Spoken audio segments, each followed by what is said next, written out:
اعوذ باللہ السمیع العلیم من الشیطان الرجیم من حمزہ ونفخہ ونفثہ بسم اللہ الرحمن الرحیم ربی یسر ولا تعسر وتمم بالخیر ربی زدنی علما۔ کل نفس ذائقۃ الموت وانما توفون اجورکم یوم القیامہ فمن زحزح عن النار وادخل الجنة فقد فاز وما الحیات الدنیا الا متاع الغرور۔ یہ ایک ہی آیت ہے سورہ آل عمران کی 185۔ اس سے پہلے جو ہم نے آیت نمبر 183 اور 84 پڑھا تھا اس میں کچھ چیزیں ہماری رہ گئی تھیں پچھلی نشست میں، وہ ہم چاہیں گے کہ آج ہم آپ کو اس کو کور کر دیں۔ ہر جان کو، کل نفس ہر جان، کل ہر ساری، نفس جان، جتنی بھی جانیں ہیں، ہر جان کو موت کا مزہ چکھنا ہے، موت چکھنی ہے، یعنی موت کا ذائقہ چکھنا ہے۔ ذائقہ ہم اردو میں بھی بولتے ہیں نا۔ اور تمہارے بدلے، یہاں ترجمہ ہے بدلے یعنی اجور، اجر کی جمع، ہم اردو میں بھی اجر بولتے ہیں نا، یہ تمہارا اجر ہے۔ یہ اجور جو ہے نا، اجرت، مزدوری، یا یہ کہ ریوارڈ، ٹھیک ہے، انعام، جو بھی آپ اس کا نام دیں، یعنی تمہارا جو پورا ریوارڈ ہے، پورا انعام ہے، وہ کب ملے گا؟ توفونا، کب ملے گا؟ قیامت کو پورا ملے گا۔ پورا انعام دنیا میں نہیں مل سکتا، دنیا میں کبھی بھی پورا نہیں ہو سکتا، یہ آخرت میں اللہ تعالیٰ پورا فرمائے گا۔ جو آگ سے بچا کر، فمن زحزح، ٹھیک ہے، جس کو آگ سے جس کی بچت ہو گئی اور جنت میں داخلہ مل گیا، اس کے لیے مالک الملک نے فرمایا جو آگ سے بچا کر جنت میں داخل کیا گیا فقد فاز، ٹھیک ہے، تو وہ کیا ہوا؟ کامیاب ہو گیا، وہ مراد کو پہنچا۔ اور دنیا کی زندگی تو یہی دھوکے کا مال ہے، ٹھیک ہے، یہ متاع ہے، نفع ہے، فائدہ ہے دھوکے والا۔ اس کا فائدہ بہت تھوڑا سا ہے، اس لیے یہ دھوکے کا ہے۔ آج ہے کچھ، اس کا پتہ ہی نہیں ہے، اگلے لمحے کا کچھ بھی نہیں پتہ ہوتا کہ کیا معاملہ پیش آ جائے گا۔ یہ دنیا کا معاملہ جو ہے دھوکے کا ہے، اور اگر پتہ بھی ہو کہ 100 سال تک رہے گا ہمارے پاس، تو پھر بھی تو اس کو فنا ہے، ختم ہو جائے گا۔ جتنا بھی وقت مل جائے یہ دنیا کا مال، یہ عارضی ہے۔ تو عارضی چیز پر انسان کو بھروسہ نہیں کرنا چاہیے۔ عارضی چیز پر بھروسہ کرنا، تکیہ کرنا، سہارا لینا، یہ اس دھوکے کے سوا کچھ نہیں ہے۔ خیر، دیکھیے آگے، اس سے پہلے ہم نے تلاوت کیا تھا آیت نمبر 180، یہ 185 ہے، آیت نمبر 180 پر اللہ تعالیٰ نے بخیلوں کا حال اور ان کا کفر بیان کیا تھا۔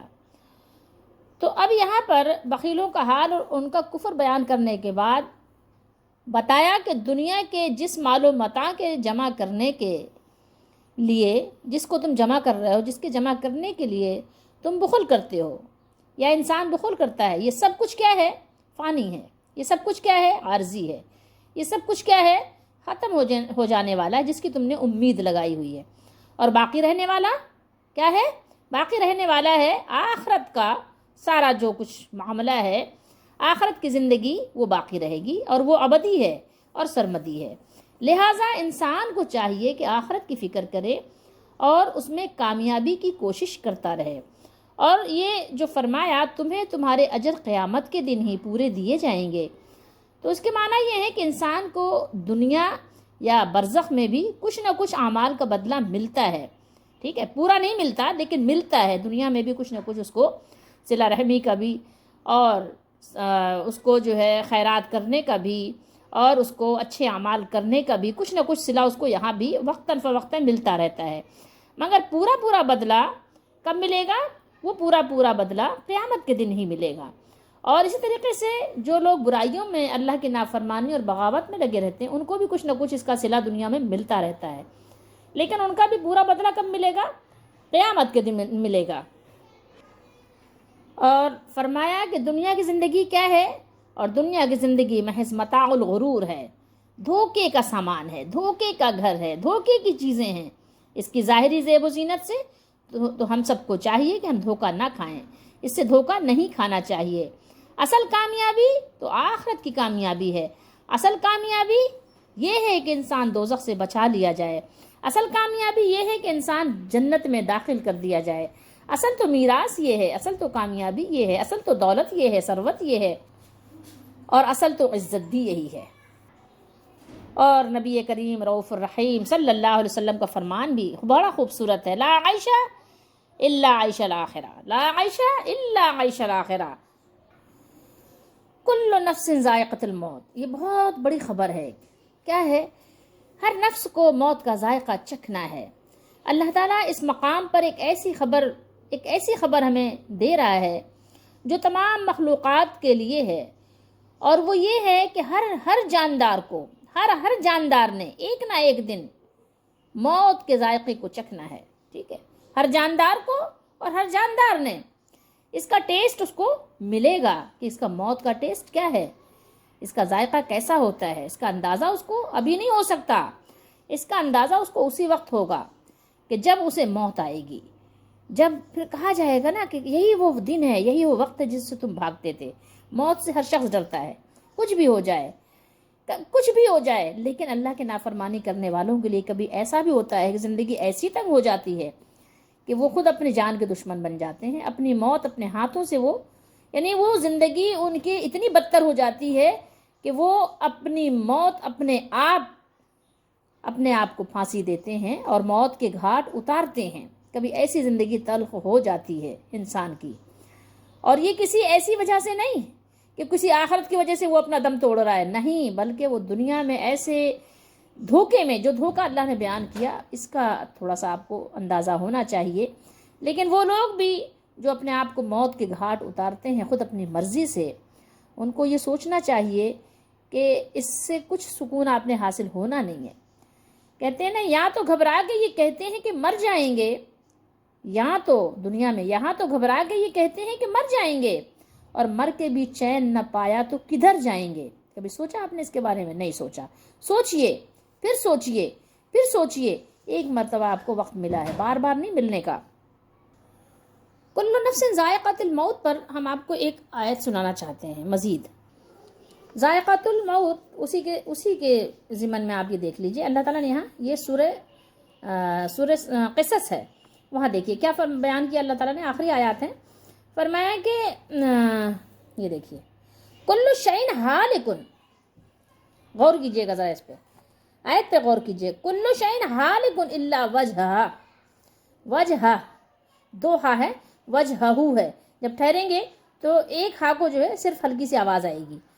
خیر، ہم لوگ اجمی ہیں تو اس لیے اب یہاں اس سے اوپر کیا اللہ نے بیان کیا، اور اللہ کے ساتھ دوسرے الہ کا ترجمہ خدا کیا ہے، ضرورت نہیں ہے، الہ سب جانتے ہیں کہ کس کی بات ہو رہی ہے۔ خدا فارسی کا لفظ ہے، عربی میں اللہ نے اپنا نام کہیں پہ بھی خدا نہیں سکھایا، نہ خود اپنی کتاب میں، نہ اپنے نبی علیہ الصلوۃ والسلام کی زبان مبارک سے۔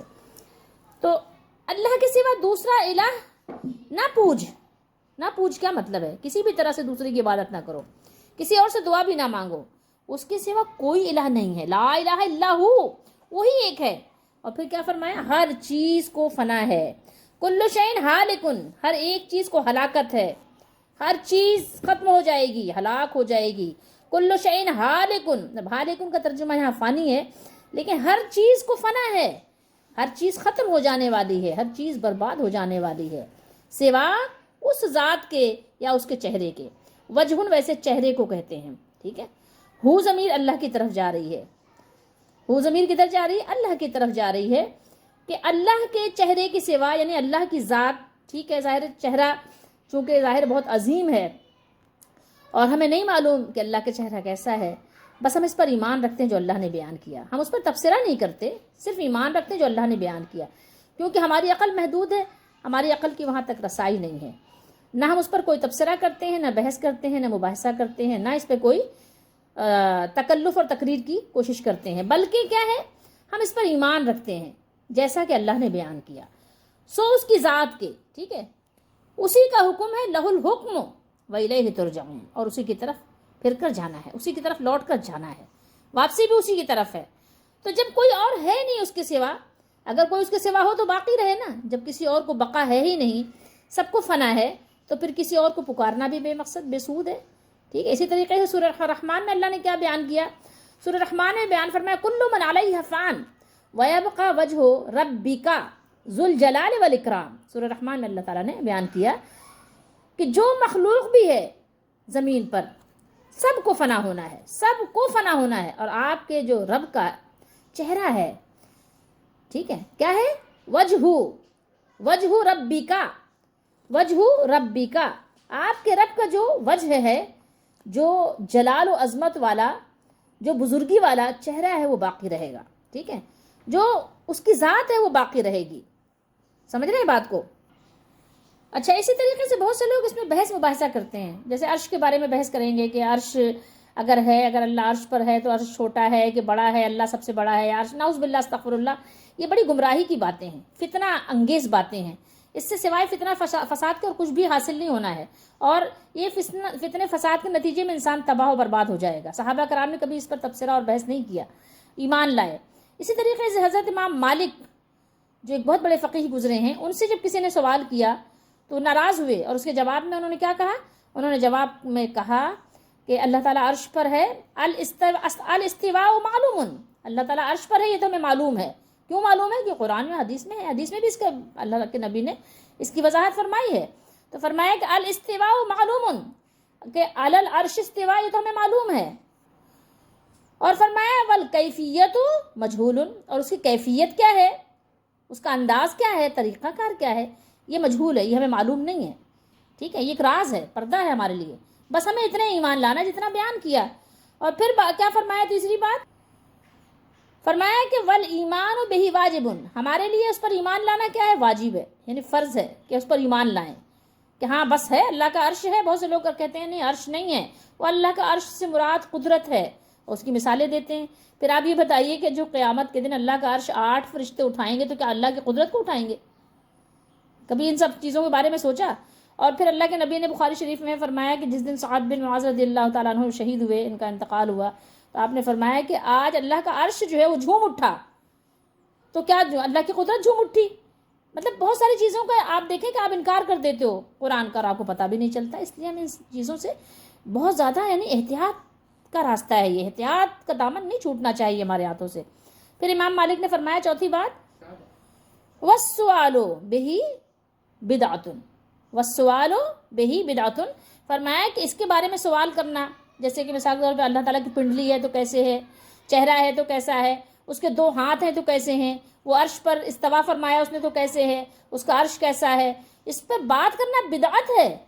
بدعت کیوں ہے؟ کیونکہ بدعت جو ہے بہت ساری خرافات کا دروازہ کھول دیتا ہے، اور بدعت کے بارے میں بہت ساری وعیدیں ہیں، وارننگ ہے. اس لیے ہمیں ان چیزوں سے بچنا چاہیے. لیکن بس یہ ہم نے آپ کو دکھانا مقصد تھا کہ اللہ نے فرمایا کل من علیہ فان ویبقى وجہ ربک ذو الجلال والاکرام. تو بات یہاں پر یہ ہے کہ صرف اور صرف اللہ تعالیٰ ہی کی ذات گرامی ہے جو ہمیشہ ہمیشہ کے لیے زندہ ہے، اور جسے کبھی موت نہیں آئے گی. جیسے کہ سورہ فرقان میں فرمایا کہ بھروسہ کرو زندہ پر جسے موت نہیں آئے گی. جبکہ تمام جن و انس ایک نہ ایک دن کیا کریں گے؟ دنیا سے چلے جائیں گے، مر جائیں گے، موت طاری ہو جائے گی، کوئی ہلاک ہوگا، کوئی مرے گا، کوئی انتقال کرے گا، یعنی سب اس دنیا سے چلے جائیں گے. اسی طرح تمام فرشتے، حتیٰ کہ حاملین عرش الہی بھی ایک دن کیا کریں گے؟ موت کے جام کو پی لیں گے. اور پھر تو بہرحال مختصر بات یہ ہے کہ بقا اور دوام کس کو حاصل ہے؟ صرف اللہ واحد قہار ہی کی ذات گرامی کو حاصل ہے. وہ سب سے آخر ہوگا جیسا کہ سب سے اول بھی وہی تھا. اس آیت کریمہ میں تمام لوگوں کے لیے تسلی ہے کہ اس روئے زمین پر ان میں سے کوئی ایک بھی باقی نہیں رہے گا، بلکہ ان میں سے ہر ایک نے ایک نہ ایک دن موت کے جام کو پینا اور قبر کے دروازے سے داخل ہونا ہے. جب مدت تمام ہو جائے گی اور وہ اللہ تعالیٰ قیامت کو قائم فرمائے گا اور تمام مخلوق کو اس کے جلیل اور حقیر، کثیر اور قلیل اور کبیر اور صغیر اعمال کا بدلہ دے گا، اور کسی پر ذرہ بھر بھی ظلم نہیں کرے گا. اسی لیے اللہ تعالیٰ نے فرمایا وَإِنَّمَا تُوَفَّوْنَ أُجُورَكُمْ يَوْمَ الْقِيَامَةِ، اور بلا شبہ تم کو قیامت کے دن تمہارے اعمال کا پورا پورا بدلہ دیا جائے گا. کامیابی کس کے لیے ہے؟ فرمایا ارشاد باری تعالیٰ ہے فمن زحزح عن النار وادخل الجنۃ فقد فاز، یعنی جو آگ سے بچا لیا گیا اور اس سے نجات پا گیا آگ سے اور اسے جنت میں داخل کر دیا گیا تو وہ مکمل طور پر کامیاب ہو گیا۔ اور فرمایا اللہ تعالیٰ نے وَمَا الْحَيَاةُ الدُّنْيَا إِلَّا مَتَاعُ الْغُرُورِ، اور دنیا کی زندگی تو دھوکے کا سامان ہے۔ یہ دنیا کی تصغیر و تحقیر ہے کہ دنیا کتنی چھوٹی ہے، کتنی حقیر ہے، کہ یہ گھٹیا اور فانی ہے۔ کسی بھی یعنی آپ اینگل سے دیکھ لیں تو دنیا کی یعنی حقارت کے لیے اتنی ہی بات کافی ہے کہ یہ ختم ہو جائے گی۔ اگر اور آپ کسی چیز پہ غور و فکر نہ کریں تو صرف اسی چیز کو دیکھ لیں کہ ہم سے اوپر ہمارے آبا میں سے کوئی ہے، کوئی نظر آتا ہے، پچھلوں میں سے کوئی نظر آتا ہے، کوئی بھی نظر نہیں آتا۔ تو سب سے زیادہ یعنی آپ کو بہت زیادہ غور و فکر کی ضرورت نہیں ہے، سب سے زیادہ اس کی حقارت کے لیے یہی بات کافی ہے کہ یہ ختم ہو جانے والی ہے، یہ فانی ہے اور قلیل اور زوال پذیر ہونے والی ہے۔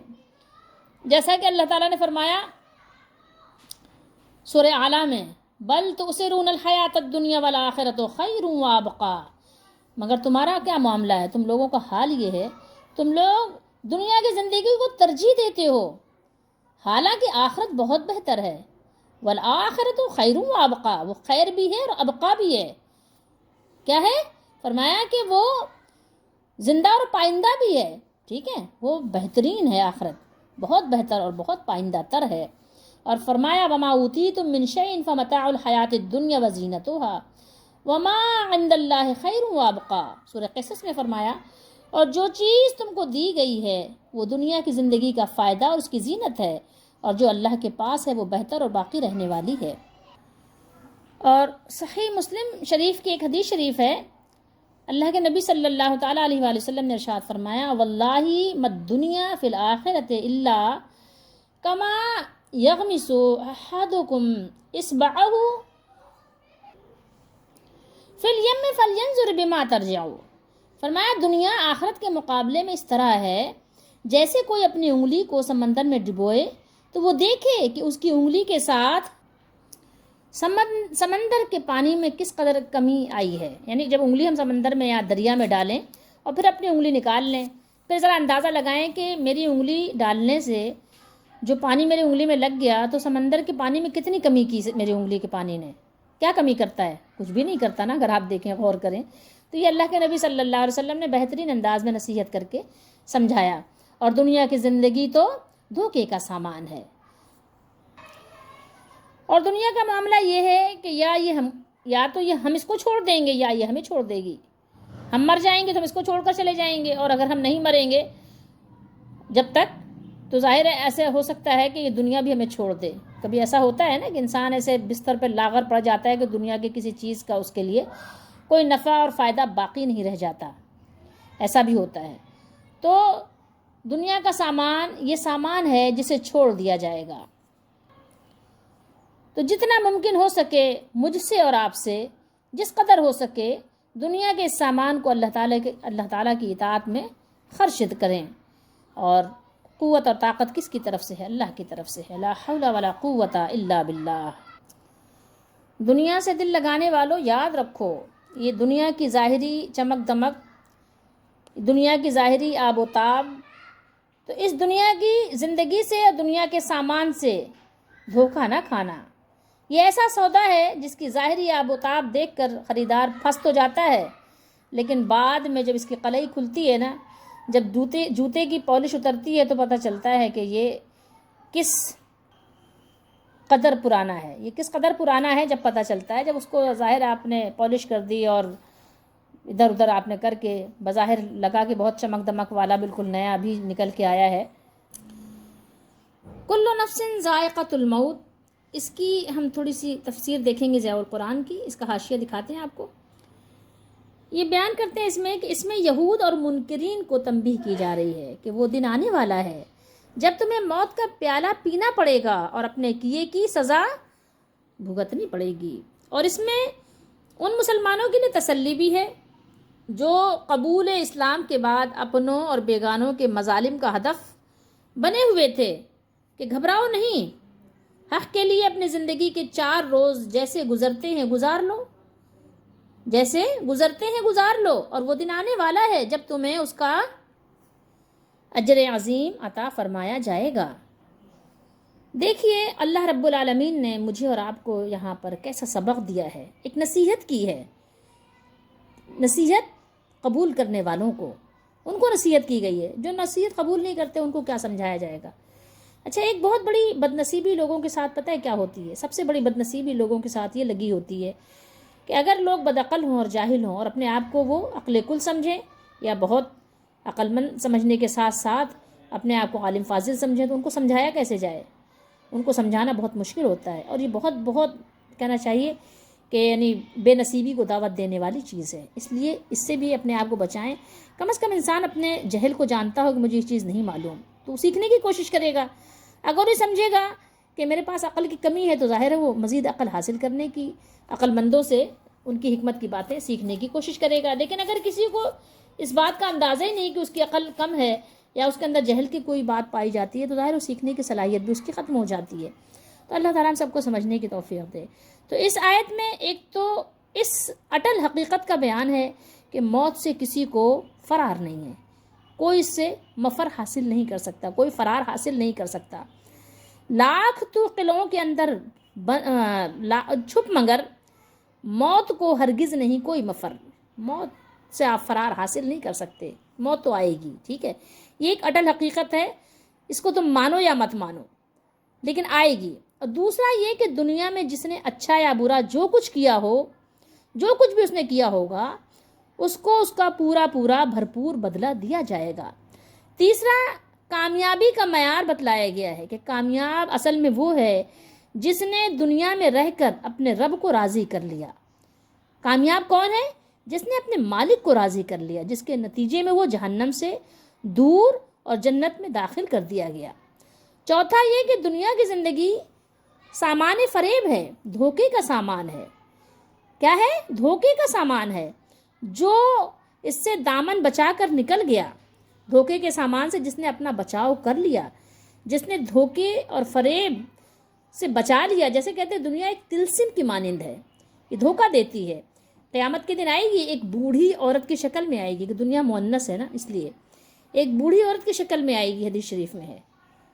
جب لوگ اس کو دیکھیں گے تو ڈر کر بھاگیں گے، دنیا کا یہ معاملہ ہے۔ لیکن یہ کہ جس نے اپنے آپ کو بچا لیا، بچانے سے مراد یہ ہے کہ اس کے آپ چمک دمک کے چکر میں نہ پڑیں، اپنے آپ کو ضرورتوں کے حد تک رکھیں، خواہشات کے پیچھے مت بھاگیں، تباہی کے دروازے کھل جاتے ہیں۔ اس لیے جس نے اپنے آپ کو اس دھوکے سے بچا لیا وہ خوش نصیب، اور جو اس کے فریب میں پھنس گیا، دھوکے میں آ گیا، پھر وہ ناکام ہو جاتا ہے، نامراد ہو جاتا ہے۔ جیسے کہ کامیابیوں کے لیے، کامیابیاں حاصل کرنے والوں کے لیے کیا ہوتا ہے؟ جنت میں داخلہ آسان اور دوزخ سے بچاؤ ممکن ہو جاتا ہے۔ اسی طریقے سے جو اس میں پھنس جاتے ہیں ان کے لیے جنت میں داخلہ مشکل اور دوزخ میں چھلانگ لگانا آسان ہو جاتا ہے۔ اس لیے اللہ تعالیٰ ہم سب کو سمجھنے کی توفیق دے، آمین۔ تو یہ آیت مبارکہ کا یہ ٹکڑا ہمیں آخرت کے لیے کام کرنے، آخرت کے لیے مشقت اٹھانے، آخرت کے لیے محنت کرنے کی دعوت دے رہا ہے۔ اور دوسرا معاملہ کیا ہے کہ یہ آیت مبارکہ کا جو ٹکڑا ہے، تو یہ ہمیں کیا بتا رہا ہے؟ یہ ہمیں یہ بتا رہا ہے کہ غموں کا علاج، ہمارے غموں کا علاج کیا ہے، ٹھیک ہے؟ وہ علاج معالجے کی بھی یہاں پر ہمیں آسانی اور سہولت دی گئی ہے۔ اس میں غور و فکر کریں اور اپنے لیے اس میں سے سبق نکالیں کہ آپ کے لیے اور میرے لیے کیا سبق ہے، کیونکہ قرآن تو میرے اور آپ کے لیے آیا ہے نا، سیکھنے کے لیے آیا ہے، سمجھنے کے لیے آیا ہے، عمل کرنے کے لیے آیا ہے، اور پھر دنیا کی زندگی کیا ہے یہ بھی بتانے آیا ہے، اور آخرت کیا ہے یہ بھی بتانے آیا ہے کہ یہ کتنا بڑا اللہ کا احسان ہے۔ اگر یہ کتاب نہ ہوتی تو ہم کیسے اس بات کو سمجھتے، کیسے جانتے؟ تو اللہ نے ہمیں اندھیریوں میں نہیں چھوڑا، اللہ تعالیٰ نے ہمیں آیات بینات عطا فرمائی کہ تم اس میں غور و فکر کرو، اس کی تعلیمات حاصل کرو، اور اس میں سے اپنے لیے سبق نکالو کہ تمہیں زندگی کیسے گزارنی ہے، کیسے دنیا میں جینا ہے، کیسے رہنا ہے، کیسے تمہیں دنیا سے فائدہ اٹھانا ہے، اور کس حد تک تمہیں فائدہ اٹھانا ہے۔ تو یہ چیزیں ہمیں یہ اللہ کی کتاب بتاتی ہے، یہ نصیحتیں ہمیں کہیں اور سے نہیں ملتی، کیونکہ یہ نصیحت ہمیں کون دے رہا ہے؟ وہ مالک جس نے ہمیں پیدا کیا، جس نے ہمیں زمین پر بسایا، آباد کیا، اور جس نے ہمارے لیے دنیا اور زندگی گزارنے کے تمام اسباب مہیا فرمائے، اور پھر آخرت میں اس نے اپنے پسندیدہ بندوں کے لیے، انعام یافتہ بندوں کے لیے جنت بنائی ہے، جس میں ان کو ہمیشہ دوام ہے، ہمیشگی ہے، ہمیشہ رہیں گے۔ تو اللہ تعالیٰ ہم سب کو سمجھنے کی توفیق دے۔ پھر یہ 7 آیات ہیں، ابھی ایک آیت ہم انشاءاللہ اور پڑھیں گے۔ پھر یہ جو اس سے پہلے ہم نے آیتیں پڑھی تھی جو کچھ ادھوری رہ گئی تھیں، یعنی اس کی کچھ باتیں ہم نہیں بتا سکے تھے، تو انشاءاللہ تعالیٰ پھر جب ایک اگلی آیت ہم اور بھی پڑھ لیں گے، آیت نمبر 186، تو انشاءاللہ ہم 7 آیتوں کے بارے میں آپ کو اس کا خلاصہ بتائیں گے، تو اسی کے ساتھ وہ بات بھی آ جائے گی جو اللہ تعالیٰ نے بیان فرمایا کہ یہود کے بارے میں، جو ہم نے اس سے پہلے پڑھا تھا آیت نمبر 184 اور 183 میں، کہ یہ وہ لوگ ہیں جنہوں نے کہا کہ تحقیق اللہ نے اقرار کر لیا ہے کہ ہم سے کہ ہم نہ ایمان لائیں کسی رسول پر یہاں تک کہ وہ ہمارے پاس لائے ایک ایسی قربانی جس کو آسمان سے آگ آ کر کھا لے۔ آپ فرمائیے